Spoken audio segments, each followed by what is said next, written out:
June 28, 2014, Vancouver, Canada. Su Bin steps outside with his morning coffee.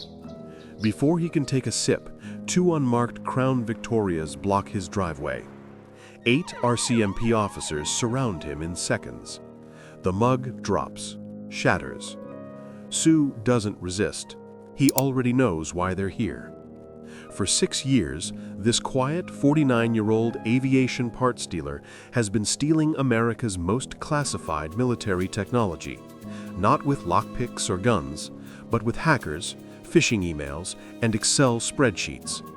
On his laptop, investigators will find 630,000 stolen Boeing files, design blueprints for the F-35 Lightning II, radar data for the F-22 Raptor, flight test results worth over $30 billion.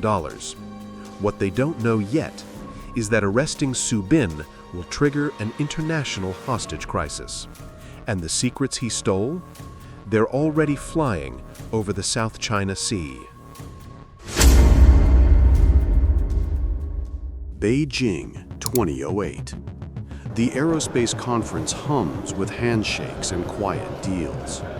Su Bin, a small-time businessman whose card reads Load Tech Industries, works the room like a diplomat.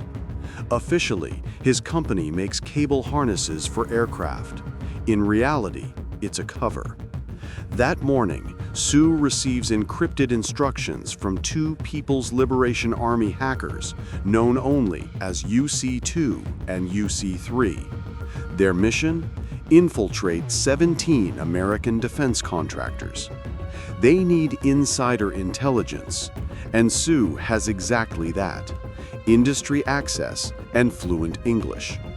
Within months, he's mapping the American defense ecosystem: who works where, what projects they touch, and how to exploit them. His notes, labeled cultivation reports, detail personalities, weaknesses, and passwords of 147 employees. 12 are marked as prime targets. January 2009. Target: Boeing's C-17 Globemaster III facility in Long Beach. China has failed 17 times to build a similar heavy transport aircraft. Su crafts a phishing email disguised as a Boeing pension update, sent to engineer Dennis Liu. Liu clicks the link at 2:31 p.m. By 2:32, Chinese hackers are inside Boeing servers. For 18 months, they move silently through the network, installing 47 backdoors, creating admin accounts, and copying 6,000 directories. Su marks folders in yellow, the ones containing classified data. Each file stolen saves China years of R&D. By 2010, the hackers extract 65 gigabytes, 630,000 files from Boeing systems. Su writes to his handlers, "We have safely accomplished the mission of stealing the C-17, making important contributions to national defense." But to Su, this was only a test run. The real prize is still to come.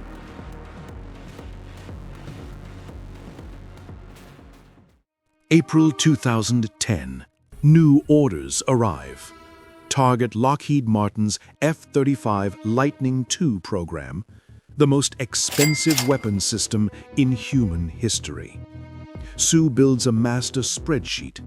67 companies, their cybersecurity weak points, key employees from his cultivation files. The first breach happens in Connecticut, a small subcontractor machining titanium parts. One firewall, one lazy password, password 123. From there, UC2 and UC3 spread like wildfire, infiltrating 21 subcontractors over 18 months. They steal blueprints, sensor algorithms, helmet display specs, radar-absorbent coating formulas, everything. By 2012, Su's hard drives hold 3.7 million files, 24 terabytes of data.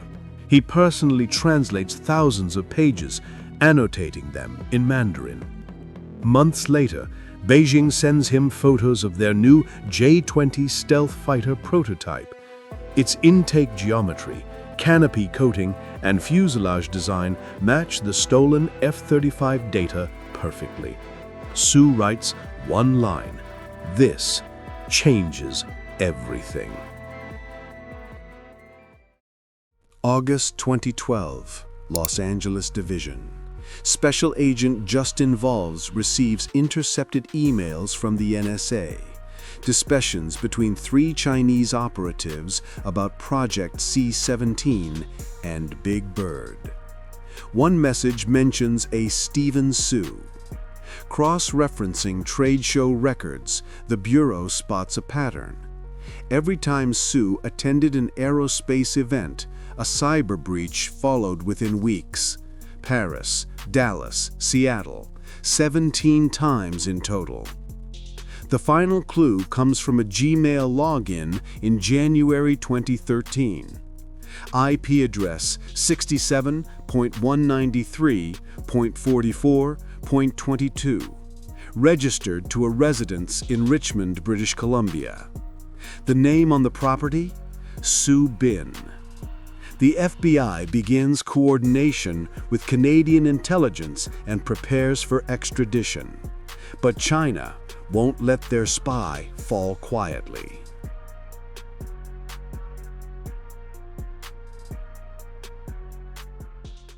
June 28, 2014, dawn.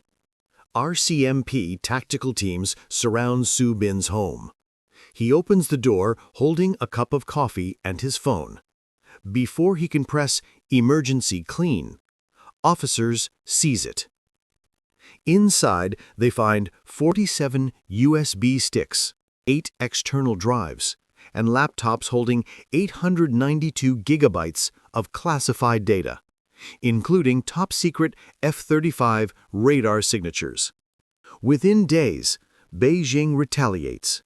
2 Canadians living in China, Kevin and Julia Garrett, are abducted near the North Korean border. They vanish into detention for nearly 2 years. State media calls Su Bin a patriot who served the motherland. Behind closed doors, diplomats send a blunt message to Canada: release Su Bin or the Garretts stay. For 18 months, Canada stalls. Su's lawyers file endless motions. Beijing stays silent. By 2016, Su realizes he's been abandoned. He accepts a U.S. plea deal, confessing to hacking Boeing, Lockheed, and 35 other defense contractors. He details how the data fueled China's J-20, J-31, and Y-20 programs. Judge Christina Snyder sentences him to 46 months in prison, lenient in exchange for full cooperation. Weeks later, Beijing quietly frees Kevin and Julia Garrett. No one calls it a prisoner swap, but everyone knows it was. Agreement, which briefly slowed Chinese intrusions by 90%. But the truce lasts barely a year. By 2017, new Chinese hacker units emerge under different names.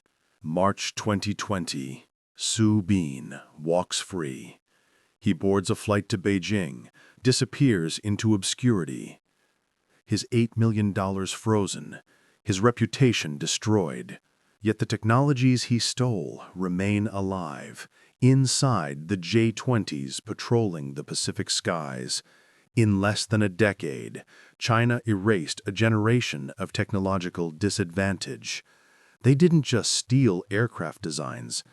They stole America's engineering philosophy. Today, every cyber attack, every stealth breakthrough, every fighter over the South China Sea carries Su Bin's invisible fingerprint.